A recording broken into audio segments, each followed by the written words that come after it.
Hey, lovely listeners. Welcome to the Slow English podcast from English Clear Voice. This is your space to learn real English slowly, clearly, and confidently. My name is Krystal, and I want to begin with something simple. Have you ever walked away from a conversation and felt lighter? Not because you said everything, but because you didn't. I used to believe that connection came from opening up, sharing my thoughts, my stories, my emotions. And sometimes that was true, but sometimes it wasn't.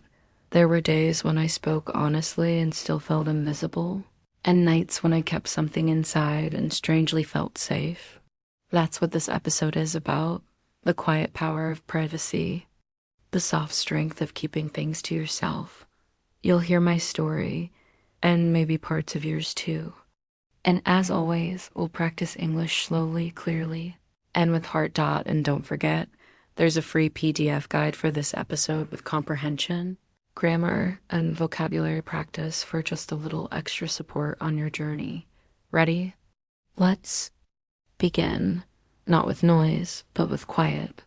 Because sometimes silence teaches you things that words never could. I used to tell people everything, what I felt, what I feared, what I dreamed about. I believed if I shared more, I'd be closer to people. That honesty meant connection. And sometimes it did, but other times it left me feeling tired and honestly a little invisible. You see, the first hard part about oversharing is that people don't always react the way we expect. You open your heart and they just nod or change the topic or smile politely like they didn't really hear you. That kind of silence hurts in a quiet way. You walk away feeling heavy, thinking, maybe I said too much, or worse, maybe I don't matter. And then there's the second part. Sometimes what you share doesn't stay safe. A story you told in confidence becomes a joke at lunch. A personal truth gets repeated to someone else, without your name, but with all the details. Suddenly, your words are not yours anymore, and you're left thinking, why did I give them that part of me? That's when it began for me, the quiet shift, the feeling that maybe not everything needed to be spoken out loud. But old habits don't change overnight. Even after that moment, I kept sharing. I still believed that if I trusted the right people, it would be safe. And maybe in some ways, I was still a little immature. I hadn't yet learned that some stories are meant to be held, not handed out. I remember one moment clearly. It was a quiet evening. I was sitting with a friend I felt I could trust. We were at her kitchen table drinking tea, and I started talking about something personal. It wasn't a secret, but it was close to my heart. I told her I was thinking of leaving my job, that I felt stuck, like I wasn't growing, that every morning I woke up with a heavy feeling in my chest, like I was pretending to be okay. I told her I felt scared because I didn't have another plan yet, and I didn't know if I was being brave or just being foolish. She nodded.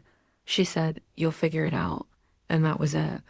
No real response, no deep conversation, just a smile. And another sip of tea. I felt a little silly after that, like I had opened a door and no one walked in, but what really hurt came later. A few days after, I got a message from someone else, a friend of a friend. She said, "Hey, I heard you're quitting your job. That's wild. What happened?" I didn't reply right away. I just sat there holding my phone and my breath. That was the moment I knew. My quiet fear, my private struggle had turned into someone else's coffee table story. I gave too much, and they didn't hold it with care. And the worst part, I couldn't even blame them fully because I had handed them the pieces. I had spoken without knowing if they were ready to listen or able to protect what I gave. That's when I realized something hard. Not everyone deserves full access to your heart. Not because people are bad, but because your peace is worth protecting. I didn't want to feel that tired anymore. Tired of oversharing. Tired of feeling invisible even after speaking honestly. Tired of carrying regret for what I gave away too soon. So I stopped. Not all at once, but little by little. I began holding things closer just to see what it felt like. At first, it felt strange. I'd sit with a thought and not say it out loud.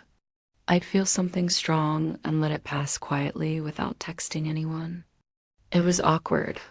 I felt like I was hiding, but after a few days, something shifted. I noticed the silence wasn't heavy. It was soft, like a blanket, like something that belonged to me. I started to notice people who were quieter than me. Not cold, just calm. They didn't rush to explain. They didn't overtalk. And still, people respected them, listened to them, trusted them, and that's when it hit me. You don't have to say everything to be understood.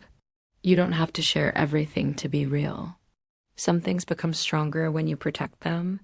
I remember writing in my journal one night, not every feeling needs a listener. Some just need space. That sentence stayed with me. And over time, keeping quiet didn't feel like hiding anymore. It felt like healing. Like I was slowly collecting all the little pieces of myself and holding them with care. And then something unexpected began to happen. Things around me started to change too. My conversations became simpler. There was less drama, less explaining, fewer misunderstandings. I felt more in control of my emotions because I wasn't handing them out to everyone anymore. I gave them space. I let them breathe. I stopped feeling that pressure to answer every question. I realized it's okay to say, I'm still thinking about that, or even, I don't feel like talking about it. And something beautiful happened. People began to listen more, even though I was saying less. I became someone others saw as calm, collected, private, but not distant. They started saying things like, you seem more peaceful. You look lighter these days. You speak so gently, but it carries weight. And I smiled because what they didn't see was that the strength they were noticing was built in silence. In all the moments I chose to keep something just for myself. Maybe now it's time for me to share something with you. If you're someone who shares easily, who speaks from the heart, who wants to be understood, I get it. I really do. There's beauty in being open, but there's also strength in knowing when to stay quiet. You are not rude for holding back. You are not fake for keeping some thoughts to yourself. You are not cold for protecting your peace. You're still kind, still real, still you, even in silence. Because not everyone deserves your full story.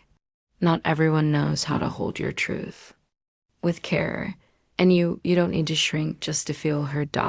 So here's my gentle question for you. What's one thing you'll keep just for yourself today? One feeling, one dream, one quiet thought. That's yours and only yours. So my lovely listeners, thank you for being here, for listening, not just with your ears, but with your heart. I know today's topic was quiet, but sometimes that's where the loudest truths live. If this episode made you think or simply made you feel a little less alone, then I'm glad, because that's why we're here. Not just to learn English, but to grow gently together. Don't forget, you can download the free PDF guide for this episode. It includes comprehension questions, grammar, vocabulary, and a few soft reflection prompts. Just a little extra support for your English and for your heart. Take your time. Stay kind to yourself. And remember, you don't have to tell the whole story to live it fully.